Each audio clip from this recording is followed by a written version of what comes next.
I saw you in both, and we spoke in both. 3 weekends ago, it was the launch for Kitle, and it's funny how Lebanon works. A lot of them are familiar faces and close friends, and then really important speeches delivered. The crowd, I think, really appreciated what was said, and it's a healthy way of introducing candidates that are facing an extremely uphill battle. Last weekend, it was the coalition launch, if you will, and I sensed maybe the complications that we all talk about are now dictating everything that's happening. And I think there's a lot of difficulty here in the next 6-7 weeks prior to elections, and in my opinion, it shouldn't be there. And say as much as you'd like, but am I reading the difficulties right? That these are problems that are really beyond Al-Kitle's control. This is a national problem, and it's almost a narrative problem, where there's things that the moment you bring them up, you splinter people. Whether Kitle says things or not almost doesn't matter. It's going to happen. There's going to be that division within the opposition. Right. So sorry to start a bit sloppy, but that's... No, it's fine. Yeah. That's where my mind is at the moment. I mean, it's for us also an opportunity to explain better and to explain more our approach as a National Bloc to the issue of uniting the opposition. Because the unity of the opposition is a must, is a necessity for us to be able to fight this political class with, at its top, Hezbollah, that is an extremely powerful political party, and a militia. So, unity is not an easy task, especially in a very fragmented society like the Lebanese society, carrying a lot of memories from the civil war and a lot of vertical divisions between the 8th and the 14th of March. Our bet from the very beginning as a National Bloc was to unite the opposition, knowing very well that sometimes this entails very difficult and maybe sometimes unpopular choices. We knew this from the very beginning. Difficult and unpopular. These choices, is that what most people are thinking about right now in terms of that there's a burden, that the choices were made and now there's a wall that's being run into? Let me explain a little bit more. We worked at 2 levels, okay? The first level was about bringing some organization and bringing some unity between the movements, the reformist movements. Be it movements that were born during the 17th of October uprising or movements that were actually emerged during the 2010 years, mostly movements from the civil society. Beirut Madinati, Tahaluf Watani, etc. Or political parties like the National Bloc that revived itself only 6 months before the revolution, right? And we had this goal or objective to unite all of these movements under one umbrella. And actually it worked to a certain extent. That was the 13th of April call that took place at the National Bloc headquarters last year. Where Min Tishrin joined hands with Al-Kitle. Absolutely. Min Tishrin, Marsad Shabi, Beirut Madinati, Tahaluf Watani, and actually a lot of movements as well from the different regions of Lebanon, right? On another level and in parallel, we started a dialogue. And I would have to say a very fruitful dialogue with parties that took part to the system or to the civil war in different ways. We were convinced that these parties, with their leadership, were trying to change from the inside. And I'm talking here mostly about the Tanzim al-Sha'b al-Nasiri under the leadership of Osama Saad, about the Communist Party to a certain extent, and also about the Kataib of Sami Ismail.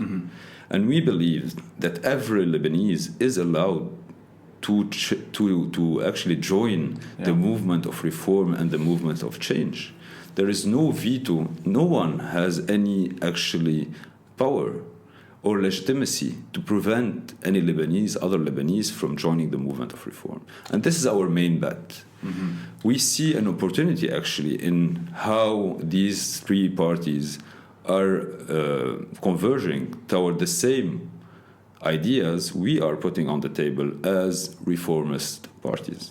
I appreciate the emphasis on reform, and I think that is the uphill battle. Right. Because you've allowed enough space for somebody like Sami Jmail, and I like the way you describe it, the Sami Jmail Kataib party, this party that is so involved in Lebanon's history and involved in the darker years as well, that it's able to be part of that reform umbrella. And then you have the communist or Osama Saad on the other end of the spectrum, who can also be willing to turn the page and sign up to reform. And even I think the National Bloc, because it's so old and embedded in Lebanon's history and it's pre-independence, the fact that this party can also be part of the reform ticket, it shows that reform is the emphasis, not the Puritan side to October 17. Right. But then, in my mind, the question comes up that is there really one narrative to this story? Because I can imagine a coalition where you have opposite sides to economic policy, opposite sides maybe to every policy, but they still want to reform the state. Is that enough to bring people on one ticket? Or do you also need one version, in a way, of what happened to get there? I think we need this unified narrative, and it's a very healthy exercise to try to reach actually a unified narrative. It's a way for us to fight the divisive narrative of traditional parties and sectarian parties. And let me go back a little bit to the first days of the 17th of October. Sure. We were extremely cautious not to tackle upfront some issues we might have considered back then as potentially dangerous for the unity of the street, of the i.e. Hezbollah. i.e. Hezbollah, but also the question of civil secular state. Right. I mean, yes. there were a number of issues. Also, for example, the issue of the IMF that was put on the table very early on during the revolution, right? So we decided actually to engage in a dialogue on these different topics. And I think there was some success in uniting the narrative. Today, it's very hard to portray yourself as an opposition movement or party without having a very clear stance on Hezbollah. On Hezbollah's choices in terms of having a monopoly over the foreign policy of Lebanon or defense strategy of Lebanon. Yeah. This is not compatible anymore with our will to build a state. But also a very clear stance on Hezbollah's role within the system as the very protector of the Lebanese system. Right. The second topic, not everybody agrees on the same approach, but I would say 80% or 90% of the main parties and movements today agree on the necessity to apply the constitution, the current constitution, the Ta'if constitution, that would ensure a transition towards a civil state.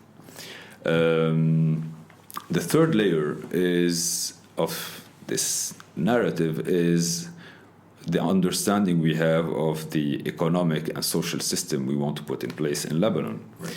And actually the crisis kind of imposes some realism on how to be able to solve the current crisis in Lebanon. Right. And this is why actually you wouldn't hear many voices within the opposition today opposing an intervention from the IMF. Because there is a necessity for this to happen. There is no alternative, very unfortunately. And also there is a consensus that Lebanon is based on a free market economy, right? It's a free market economy. Then there is a debate on the level of social protection you would need, and especially in times of crisis where you have 80% of the Lebanese below the poverty line. Right. So in order to maintain some social cohesion, you would need a lot of social guarantees to protect the people. So I appreciate that this party, which is in a way talking about historic problems, and my understanding is that these are the same, it's familiar terrain across time. These are not new ideas. These have been discussed for decades. And I tried my best to look back into the 1930s and 40s and better understand why the National Bloc was the first party to propose a civil marriage law. I think it's 1953, if I'm not Absolutely. mistaken. And also women's rights, the ability to pass the nationality down, Yeah. that comes later. Or even something very noble, not taking part in the Civil War. Yep. I forgot, actually, that Raymond Edde didn't come back and didn't participate in the 1992 elections out of principle. So there's that. I think there's something quite important in that this party is able to portray itself as an honest and also progressive reformist party, and its hands are clean from violence. Yet the difficulty at selling the message is so obvious. And I'll give you an example. I think, and you tell me if I'm wrong, I think talking about sovereignty or talking about sub-state weapons in a speech and then turning very quickly to Riyad Salameh and the central bank, I think it almost makes the story muddy, that it becomes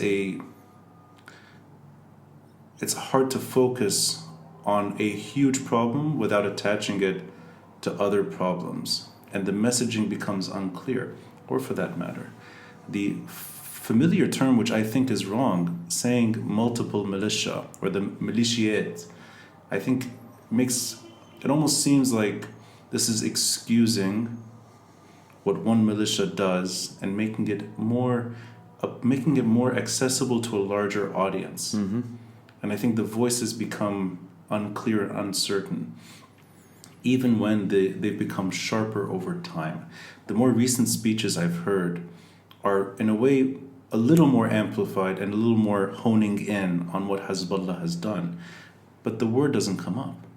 It comes up as an issue of sovereignty, which can be maybe a million different things, and you pick and choose what you want from it. Almost sounds like a supermarket list iteming rather than the main ingredient that is poisoning the state. Am I being too negative when I say this? Am I in a way being too hard on people? I mean, it's a legitimate debate. It might have been true during the first few weeks after the 17th of October uprising, for the reasons I mentioned to you. Not because we were afraid or refusing to speak about this very problem, but we saw a need for unity, and that we actually had a bet that through dialogue we will be able to reach a very clear narrative within unity. I see. And actually, I mean, we have a very clear discourse towards the problem posed by Hezbollah in Lebanon. And this was said very clearly in our speeches. And I think the first way to tackle Hezbollah's problem in Lebanon is through the truth being told to the public. Not from a sectarian perspective, but from a national perspective, because we are betting on the state, on statehood. And if there is a common point to all position taken by the National Bloc throughout the recent decades and throughout Lebanon's recent history, is that we always bet on statehood. Absolutely, and you can even see it in the texts of speeches over time. This is the reason why we refused to take part in the civil war. This is why Raymond Edde decided to stay in exile. And again, this is what we are saying to the Lebanese people today. The crisis proves that there is no alternative to the state and to the role that could be played by a state to run an economy, to run a society, to protect the people, and to defend the borders. I'm going to take liberty and push you as far as I can Go this ahead. evening. I never do that unless I really want to fully understand the issue.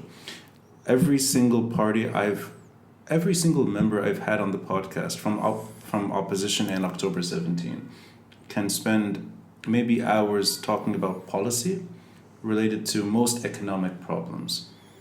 And also, to a certain degree, almost all political problems can be discussed with proposals, and even the experts we both know in this country, they're ready. They've done the research, they have all the proposals, all the ideas, and they've spent years. And this is not something new. This one issue seems to never be, there's no solution. It's more rhetoric. And the reason I'm going down this road is because I'm not sure if the loudest voices that are criticizing this issue are the ones that have the solutions. They seem to be loud for the sake of voters, or maybe electioneering, rather than what can you do about this problem here. So my question would be more does the National Bloc think that this problem can be solved through elections and through local issues, or does it require a much bigger, much more, maybe almost an international deal to end this nightmare? Because I don't know what an MP can do to tackle this issue. You cannot wait for an international deal to happen, especially that this deal could be at the expense of the Lebanese people, right? Yeah. So we need to prepare ourselves to do the fight internally. And I think we need to also draw lessons from what happened with the 14th of March movement and alliance. I think the biggest mistake that was done by the 14th of March movement was to turn a national battle into a battle between sectarian parties. And actually, in a way, the day we turned it into an alliance between sectarian parties, we lost the battle. We need the adhesion, and we need Lebanese from across the country to adhere to the idea that the state needs to have a monopoly over legal violence in the country for the state to be able to live and to be able to operate.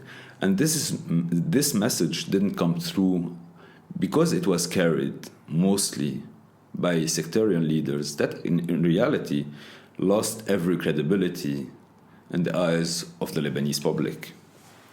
I want to understand what you mean by the March 14 movement used or turned to sectarianism in solving or trying to solve this issue. I'll delicately try to rope around a question for you.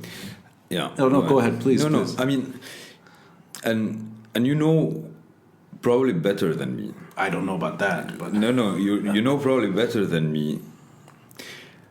The reason why some personalities rather than others were targeted. yes, The personalities that were able to bridge the gap with other communities, that were able to enlarge the audience of the 14th of March movement, were specifically targeted. Yes. Be it George Howie, be it Mohammed Shatah, be it Samir Asir, Rafiq Hariri.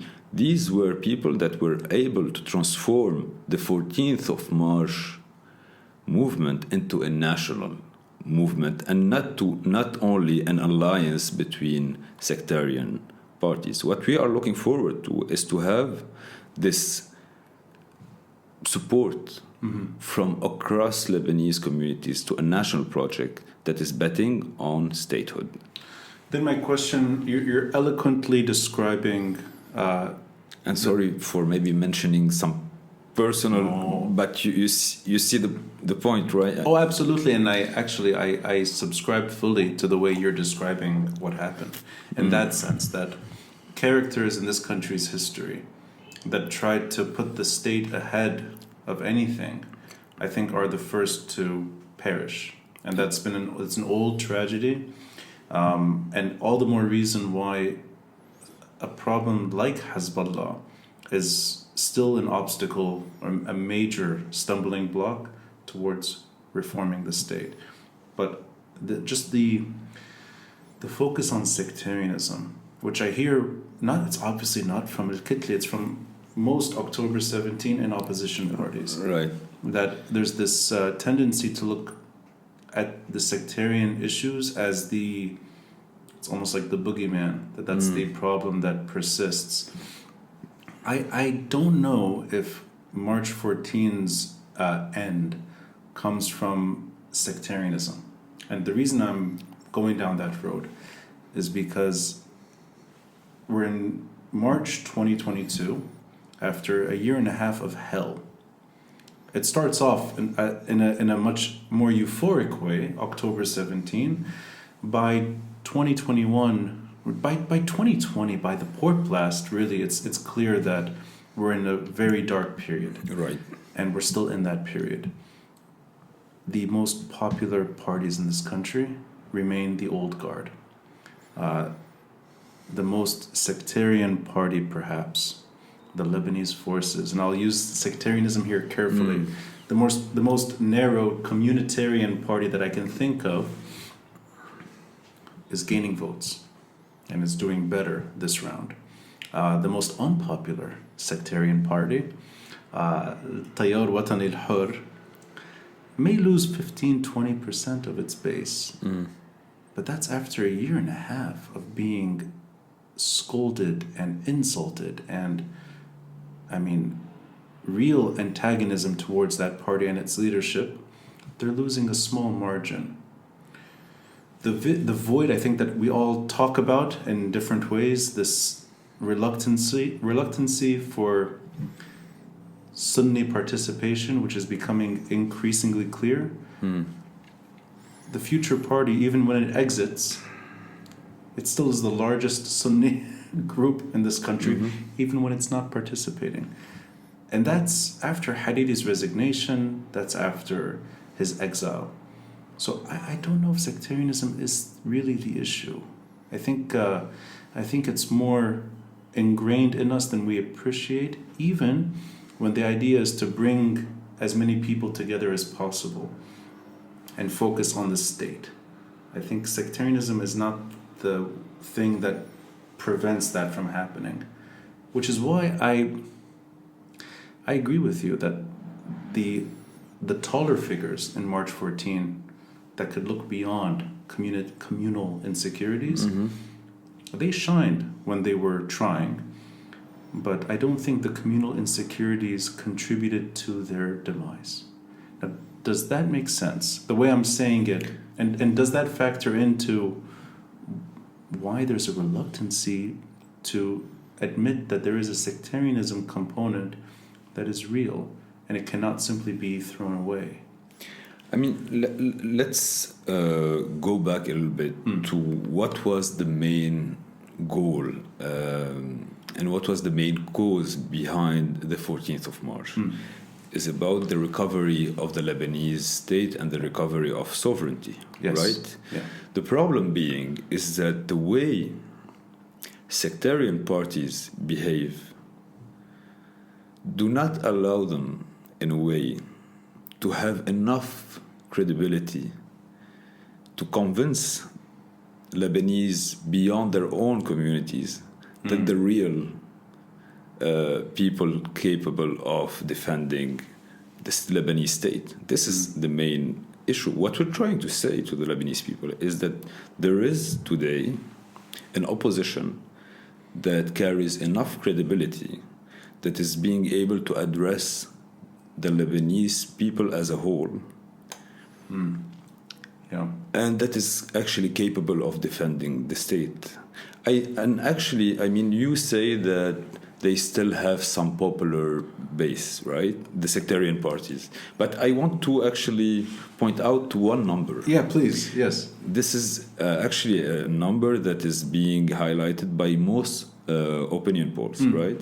60 to 70% of the Lebanese want change. They want a change in the system. They want some change, right? Our role is to be able to talk to the 60 or 70% of the Lebanese. Right? Yeah. So there is an opportunity. What we are trying to do is clarity in the narrative and to try to unify forces at the same time. And I think we are getting there. Let me progressively. I appreciate that I'm a guy who can just throw questions at you and I don't have to deal with the intricacies of the daily politics. Yeah. And I can also see how someone like you has to deal with these kinds of questions. And I obviously don't have the insight that you have. But I'm trying to look at it with a step back and trying to see the bigger picture. 60 to 70% that want change. I'm going to just assume that that includes implementing things in Ta'if. That seems to be the foundation that's missing. And there's 3 principles in Ta'if. One of them is the Syrian withdrawal, and that took 15 years. Right. And they may well be on their way back in a different way. Militia disarmament, legitimate or illegitimate reasons. After May 2000, the Israeli withdrawal from the south, Hezbollah lost its raison d'etre, its whole rationale for holding on to its weapons. The third thing, which I think is reform in its essence, is a Senate, where you let sectarian insecurities express themselves 100%. And to me, this is not a very complicated thing. I mean, there's many ways to place insecurities in the rightful hall of power. But that seems to be a far more simpler journey than trying to undo the state or trying to. It's almost like there's a narrative where the state itself is the problem. The system is the problem. We have to start over. And I don't know if that's true. Absolutely, and I agree 100%. I mean, the debate on the need to change the constitution is legitimate in every democratic society. Right. But today, the real issue is not as much about the system itself and the constitution itself, because it has never been applied properly. Right. But it's more about the practices of the sectarian parties. The problem is not about sectarianism itself. It is the reality of the Lebanese society, and we need to admit this and to try to move forward and to try to create a state under these conditions while accepting the reality of the Lebanese society. And I think the Ta'if agreement, to a large extent, kind of offers us a roadmap for this. Yeah. And we need some certainty. We need something that we all, or most of us, agree on, right? And this is the case of the Ta'if agreement. I mean, today, most Lebanese tend to agree on the Ta'if agreement. Yes. They all refer to the Ta'if agreement. So let's try to move forward from this point. So assuming if that is a winning strategy, and let's be optimistic, there's a minority coalition in parliament. I think it's comfortable to say that there's no anticipation of majority. Let's say there's a healthy minority that can actually work as a productive opposition. What is the space in parliament that opposition parties can really work in? We talked a bit about the failure of March 14 in terms of sovereign ambitions and the inability to do it, whether it's through the assassinations you described or even the ugly side of Lebanese politics that dominated the discourse later. There were reformers that tried in those years, and I think it's safe to say It's not the first time Lebanese have tried to reform. What makes this round different? And why would we expect anything else to change? Meaning, once key issues are addressed, I would assume that the threat of violence returns. Tayouni last year, October 14, Tariq Bitar has not done anything since. The investigation is paralyzed. I don't know if an MP or an opposition in parliament can go down that road. Yeah. I don't think he's being paralyzed because MPs are not doing more. He's paralyzed, my understanding, from the reasons that the state is paralyzed, less the MPs. So anything you can say to what you anticipate as an opposition in parliament? I mean, I think the main difference would be is our approach and the way we will tackle the key issues in Lebanon, right? If you compare what we are trying to propose as a political strategy to the one that was put in place and used by sectarian parties, you see that the relationship between them is transactional. It's about exchanging services and positions. And this is why you see that in many cases they would accept things that are unacceptable. They would accept things that are abnormal, things like Hezbollah continuing to behave as a powerful militia that has hegemony over the institutions. And so the opposition first task is to say and speak the truth from a national perspective, based on a national project, capable of addressing all Lebanese. And I think this one condition is required for us to try to build on it. Is it more than addressing? In other words, is it really just trying to make the case more than being able to do that much?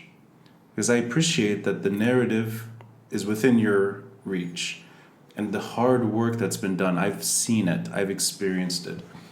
The multiple hours, the long days, trying to find consensus on how to deliver this message. Is it really just that's where the work is, and changing things later in parliament or real traditional power, that may not happen? That could be later, at a later stage. I mean, it's one thing is to say the truth and addressing the public opinion about some key issues you refer to, but also, I mean, the work of parliamentarian commissions, right? Yeah. A lot of this work is happening behind closed doors.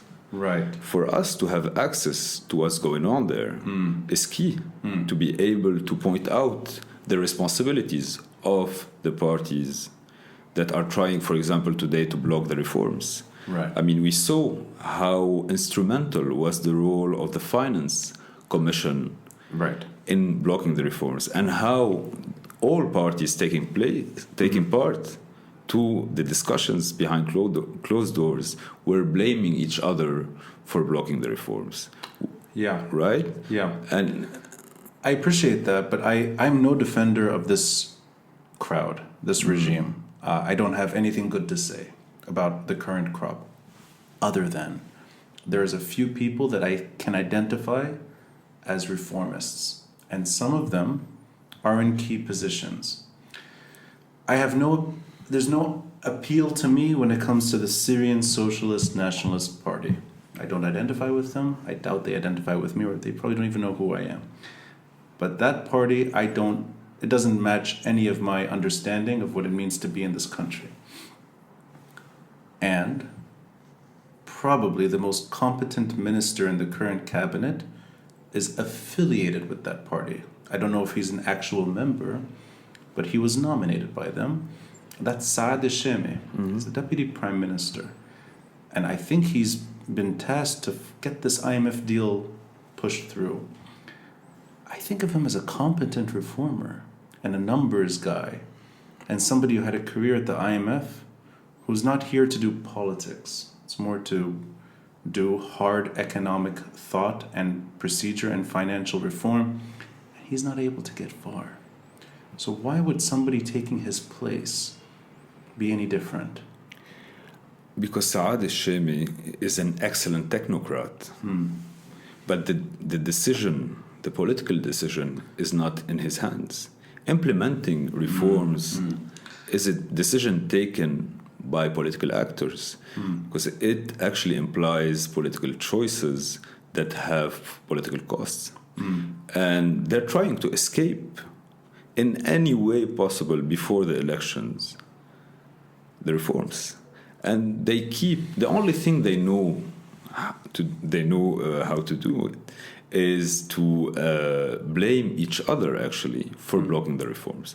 And having someone from the inside telling the people the truth about what's going on would actually deprive them from a very powerful tool they use to escape responsibility. So the opposition would carry the burden. And it's almost hypothetical now, but would it be a principle of you resign if you're unable to deliver? Is that the policy forward? Because I genuinely don't know why the political decision would change with a minority opposition or a majority. I still see that the bigger problems don't go away from local elections. The role of the opposition within the parliament. Yeah. And I'm going to repeat myself here. I'm sorry if I'm forcing you to... No. would deprive the political class from a very powerful tool, is their ability to keep telling lies to their own people. Take, for example, the Free Patriotic Movement. They keep portraying themselves as a reformist movement, right? Willing to implement reforms. It's true. And even though we know for a fact that they're not willing to do it. Yeah. But we don't really know what exactly went on within the commission, the finance commission. I see. Where Brahim Kanaan, for example, played a key role. Right. And he keeps saying that he pushed for the reforms. Having someone inside from the opposition telling the people and pointing out responsibilities would be a game changer. I know that he's not a politician. I know that he's just maybe he put himself in the light and then took himself out. But somebody like Henri Shaul, for example, who resigned, right, declaring the reasons why. Or even a former Tayyar Watan al-Hur guy, Alam Bifani, resigns and does something similar, explains why. Is it that kind of technique where you're showing the population where the burden lies, and that's the more people that do it, the better? Is that the rule? The more people they do, the better, of course, but an MP is not, I mean, it's a different position than a technocrat like Alain Bifani. Right. Alain Bifani, when he couldn't be able to deliver, he simply resigned, right? From an institution. The MP is not only here to deliver reforms, he's also here to supervise, to control, check and balances, etc., to tell the people the truth and to keep up the pressure on the political class. So it's really pressure more than anything. It's putting pressure on the regime to do better. I mean, this is one of the possibilities, yeah. Because that language is the language of reform, where you don't throw away everything and pretend like you can start over. That's accountability. So I can see that as a healthy tool in Parliament. If you can, from your own side, your own journey, And I know that we spoke only briefly several times. And we Right. don't really know each other well, but we know Yeah. of each other well. You're the political director. I think you were in the executive committee, or you still are in the executive committee. You're playing a very difficult role in, I think, one of the most difficult chapters of Lebanese history, trying to sell the message of accountability and reform through a very small but well-known brand like the National Bloc. If you could try to persuade someone to vote for this cause rather than what feels right, which is the comfort zone.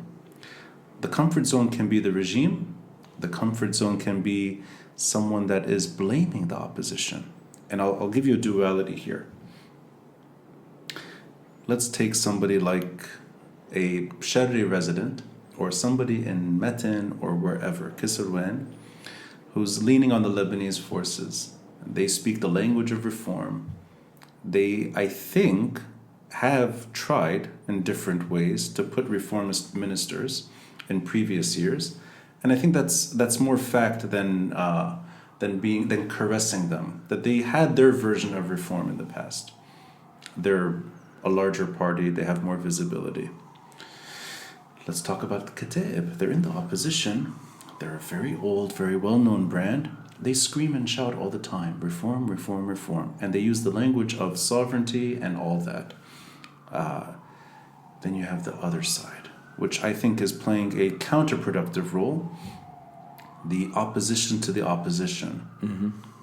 A group can emerge in 2016, 17, 18, like Memphis, where they become almost the accountability to people that are pushing on accountability, and it seems so counterproductive. And yet their cause is catching on too.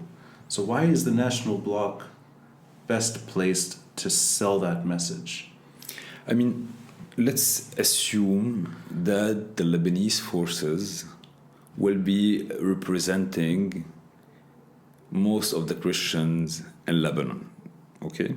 Oh, you think it'll go that far? No, let's assume. Assuming, yeah. Okay. Let's assume this. Yes. Let's go with this. Let's assume that the Lebanese forces will represent most Christians in Lebanon, right? I think that's how they see it, but let's go with their assumption. Let's go with their assumption, right? Yeah. And let's try to imagine what are the scenarios that are possible in the future if they manage to fulfill this goal they have. Best case scenario is a compromise with Hezbollah. Yeah. The other powerful party that actually represent most of the Shia community. Best case meaning for their survivability. Yes, and to be able to implement some of their objectives, right? A new Marmkhail kind of scenario. The worst case scenario would be dragging the country back into a civil war if they do not manage to reach an agreement with Hezbollah, if Hezbollah keeps arming itself from Iran and financing itself from Iran, and that the Lebanese forces would turn again to Saudi Arabia to look for financing the way they did during the elections in 2018, right? So the best and worst case scenario are both bad for reform in that sense. Absolutely. There's no middle ground for them. I'm being hypothetical here, sure. But there's nothing that they could do that would resemble what a group like National Bloc is doing, being the honest broker. I mean, the National Bloc today is a national party. The National Bloc has today offices in Gemmayze, Beirut, has an office in Ain Limreis Hamra, has an office in Nabatieh, and when I say an office, I mean physical presence. Yes, I mean people there operating from these offices. And also, in parallel to this national projection, we have a very clear discourse. We have some people in Lebanon saying that they are in favor of, or they are defending the sovereignty of Lebanon. But they think that a secular state is a threat to the Lebanese Yeah. model, right? And on the other side, you have some others saying, well, sovereignty is not that important. Right. Let's focus more on the secularity of the state. Right. That's a nice way of defining both. The National Bloc Yeah. says very clearly, without any compromise, that we need both. We need sovereignty and the secularity of the state. And in this, from this perspective, the National Bloc has a very unique political offer that I think could be very convincing to many Lebanese.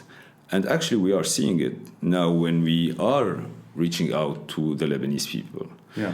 We think that these two conditions are required to be able to revive the state and to actually be able to build a state, a new state in Lebanon. We need sovereignty and we need the application of the constitution able to do this transition towards a civil state. Let me be the cynic and suggest that a social pact that would shift our model from sectarian to more civil and secular is well beyond our lifetime. I could be wrong, but let's go down this road. And the sovereignty battle that all of us are fighting for in our own way, the bigger obstacle is not in Lebanon, that requires an external country to reconsider its relationship to Lebanon and Hezbollah. And that may not happen anytime soon. I'm still trying to find the winning strategy for a reformist party to persuade someone who's more comfortable with familiar terrain, and why it doesn't seem to be the loudest voice in the room. And sorry, I'll go one step further. I'm not saying this trying to be supportive of any regime party. It's more that I'm a bit surprised that it's not a winning message, that it seems to be still an uphill battle. You know, I think for maybe the first time in the history of this country, where the need for a state and a strong state is that palpable. Militias or sectarian parties are clearly unable to address the current crisis. Right. And I think that the Lebanese can sense on a daily basis this urgent need for a state that has very clear conditions. He agreed with you. So Yes. I appreciate that the crisis is what's driving more people to reconsider their allegiances. I hope that is still enough of a reason that October 17 has some footprint in Parliament. But maybe it's born out of a bit of seeing things as bleak, but it's hard still for me to imagine the tidal wave that a lot of us talked about when the protests began. It seems to be a very, very diminished aspiration. And I don't know if that's a good thing or a bad thing at this stage in Lebanese history, but it's hard for me to see radical change. And I do appreciate the role of accountability and reform and pressure, because you need that on the local level. And only Lebanese can do that. I'll take advantage of you being here. Yep. Walk me a bit through the party's glory years.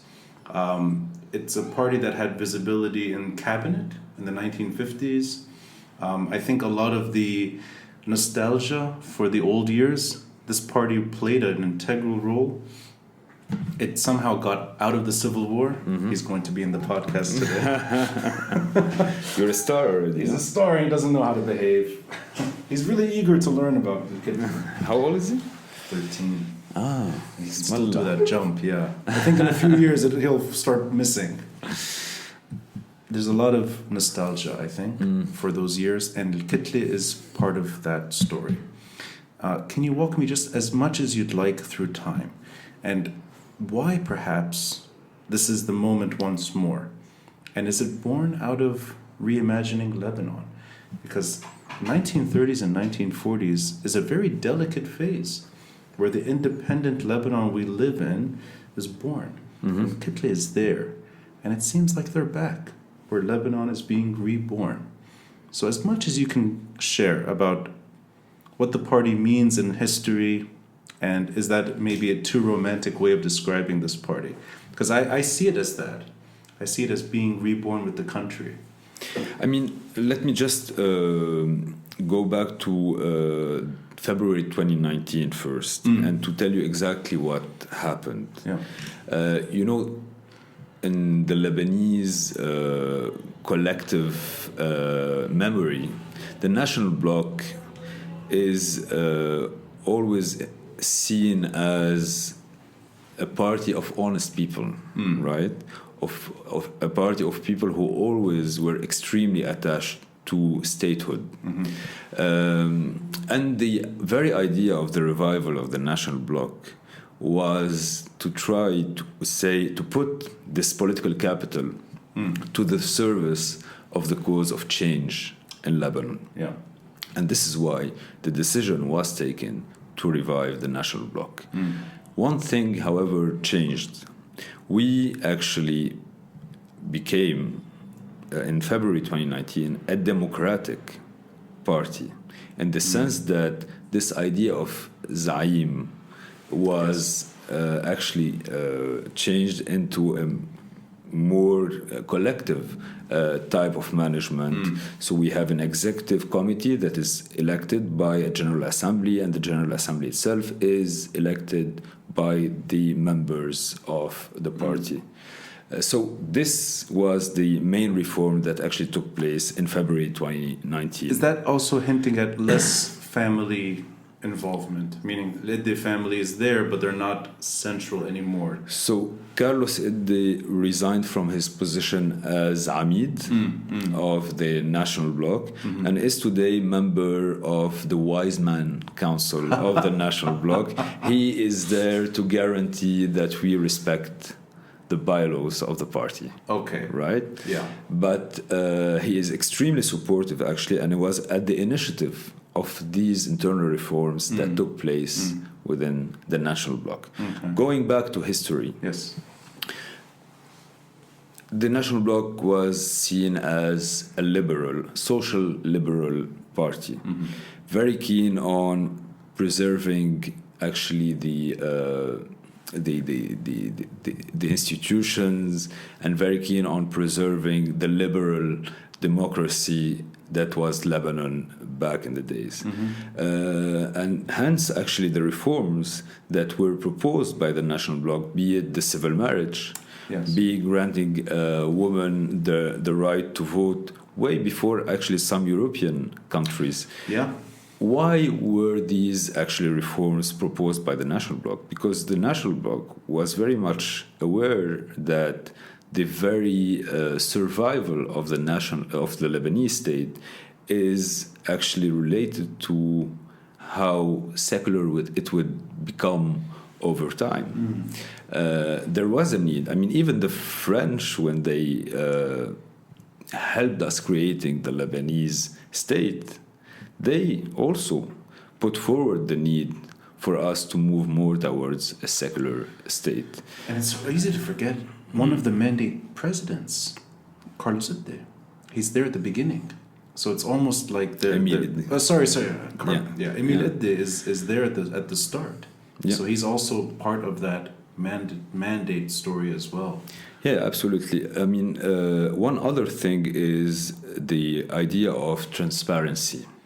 And the National Bloc actually proposed and voted the law من أين لك هذا, that would actually require politicians and state officials to declare their revenues once they enter the office, right, and once they end their mandate. Right. So that was proposed in the 50s by the National Bloc. So this reformist spirit was always there. Was it also the at the time the state functioned? The banking secrecy laws are built, or they're they're voted in by National Bloc. Absolutely. Yeah. Yeah. So those are the shining gears of our banking sector. The golden era of Lebanon. Yeah. But when it comes to bank secrecy, it is true that we were behind this law in '56. Yeah. But today the world has changed, Right. and bank secrecy is not. Has become, to a large extent, a way to hide Yeah. tax evasions, money laundering, etc., and we see that even Switzerland is adapting to the new standards. Right. So we today ask for actually a real and serious amendment of the bank secrecy law in Lebanon for us to be able to actually hunt down those who stole us. Right. Which ties in naturally to reform. But is it fair to say that the opportunity to reemerge comes with Lebanon's opportunity to reemerge? That it's not an accident in a very delicate period of history prior to October 17 that Al-Kitli sees itself as able to be part of the story once more. Was it a determined policy to bring it back then, or is it just really timing that it happened as the country was about to? I don't think it's an accident. I mean, it came at a moment where you could see within the Lebanese society some political revival, some new movements emerging. You also could see that some political parties, traditional ones, are trying to shift away from their comfort zone, right? Yeah. So it was no coincidence that the National Bloc was relaunched at this particular moment of our history. We all could sense that something is happening. And the idea is also to have an organized party, an organized collective action that would allow us actually to prepare ourselves to fight this very, very tough battle against the system. Then October 17 happened, then the explosion happened. And it was a lot of events actually to deal with as a political party. It accelerated the whole process. Our initial plan was a 10 years plan to get the party back to where it was. Right. And then everything accelerated. And I mean, it is a very tough period we're going through today in Lebanon, but there is maybe an opportunity in the crisis. There is maybe an opportunity in the crisis because the Lebanese people are now realizing actually that there is a present need for a state and there is no alternative to the state. Even the supporters of Hezbollah that supported Hezbollah because Hezbollah defended the southern borders against Israel, they now realize that it is no excuse for Hezbollah to prevent the building of a Lebanese state because they are facing serious daily threats. I appreciate the attempt being made to bring in as many people as possible into one umbrella. And it would be foolish to ignore Hezbollah's base and simply assume that can be dealt with later. You have to bring all Lebanese to a familiar cause and try to find an end to the tragedy. And everyone is being impacted in this country by these problems. I had an episode recently where the guest described Hezbollah as a Shia problem, and I don't believe that. I don't like to think of Lebanon that way either. We are all crippled, and that community is equally held hostage by the same problem. So the blame is shared, the responsibility is shared. That said, I've been fortunate. I've met many Kitli members. I'm friends with two that are currently running, Kamil Mourani in Tripoli and Michel Hello in Ba'abda. I've run into members at most events, and I think a lot of them are friends now. And I think it's exactly the way you described it. This is a very honest, very determined, patriotic community that is doing its best. And the location of the headquarters in Gemezi, I'll never forget, as I was walking in and out of the protests, it's there. And you'd see people going in and out. The space was being used. A lot of people were talking politics all the time. And it's so essential to the October 17 memory. And I wish you the best in the elections. I appreciate the way you're describing many things that have to do with common problems in this country. It's not easy to go through this day in and day out. So I really appreciate your time, Naji. Thank you very much for the invitation, and we count on your support, Ronnie. And thank you for doing it in English. Yes. I didn't take out the dictionary. Thank you, Naji. Thank you. I appreciate it.